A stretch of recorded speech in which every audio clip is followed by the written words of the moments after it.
One day, I was browsing through Twitter, and a video popped up. I didn't realize the popular TV show, My Strange Addiction, had a Twitter page. However, after watching this short clip, I was soon one among their many followers.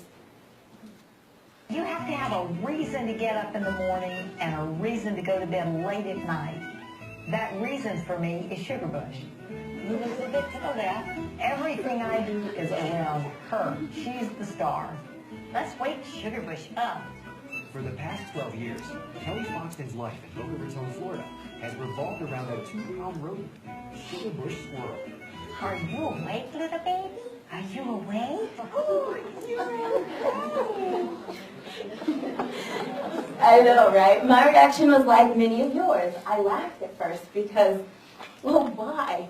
Why would anyone be so enthralled with dressing up a small squirrel that they dedicate 12 years of their life to glorifying this one animal? I mean, the concept was certainly laughable. However, after watching this clip again and again, I heard a sentence that made me stop and look within myself and remember my grit. And I'll encourage you to do the same. With this sentence, attempt to answer that seemingly unfathomable question, who am I? At the beginning, she says, you have to have a reason to get up early in the morning and a reason to go to bed late at night. And that reason for me is Sugar Bush.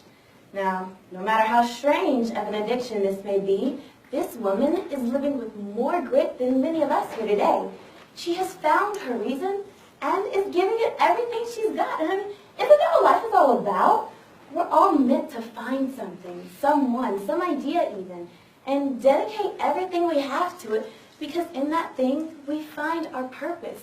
In that thing, we find our meaning to live. Oprah Winfrey once said, I've come to believe that each of us has a personal calling that's as unique as a fingerprint, and that the best way to discover what we love is to find a way to offer it to others in the form of service, working hard, and allowing the energy of the universe to lead you. But why should we all find this thing or not? I mean, why is it so important that we all find our sugar push? Suicide.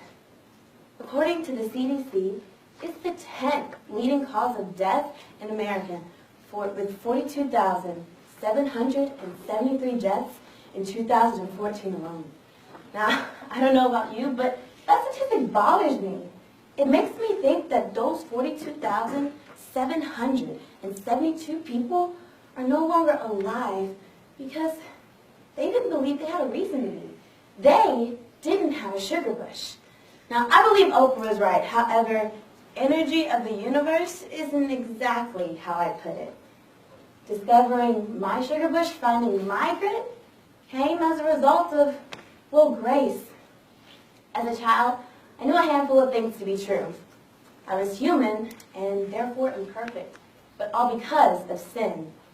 I also knew that God was real and that He loved me. This God had a son named Jesus who came to the world and died just to save me from that sin, and all because He loved me.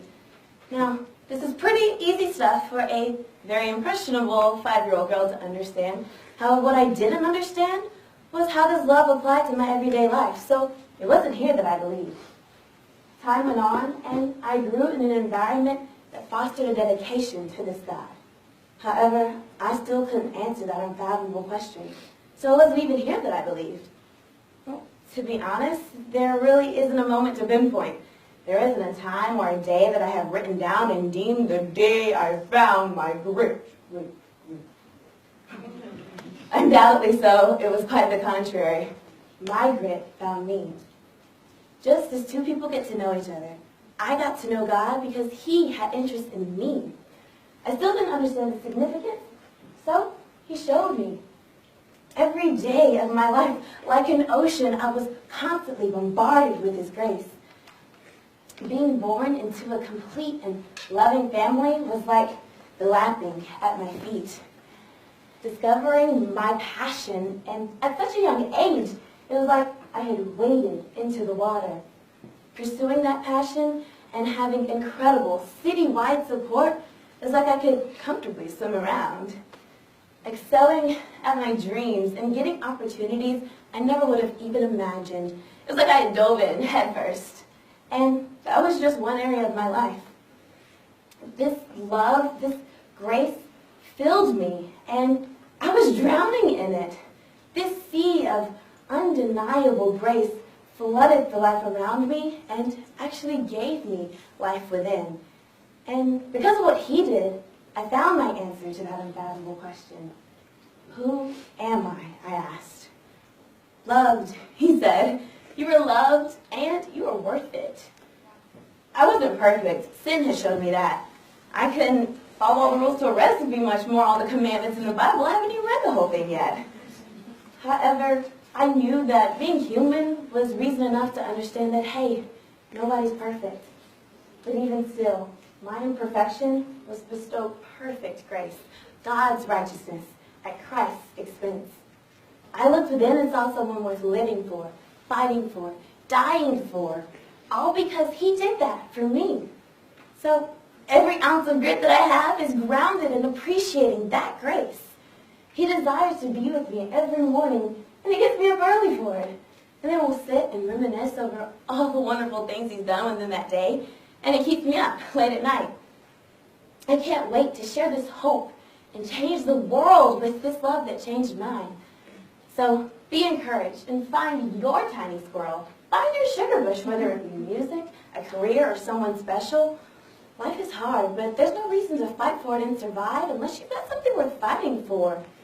When you look within, know and believe something 42,773 others didn't. You are loved, and you are worth it. Let grit flood you. Let grace drown you. Then you'll know your reason to live. My sugar bush squirrel is my relationship with God. What's yours? Thank you.